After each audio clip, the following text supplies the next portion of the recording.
सूखी खांसी के लिए ये 3 सबसे अच्छी टैबलेट हैं फॉर ड्राई कफ। तो ये सबसे पहले आती हैं विस्कोजॉय। विस्कोजॉय टैबलेट है ये, आप नाम याद रखिए, विस्कोजॉय। और ये सेकंड नंबर पर है ओटस तुलसी। सूखी खांसी के लिए ये टैबलेट बताई जा रही है फॉर ड्राई कफ। ये 3 टैबलेट हैं, आप अगर लें तो आपको पता होना चाहिए ये टैबलेट कौन सी है, क्या नाम है और किस लिए यूज़ हो रही है। और ये है सबसे last कॉफसिल।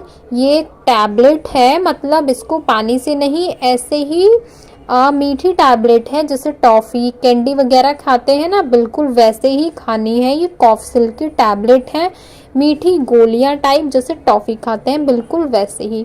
Thank you so much.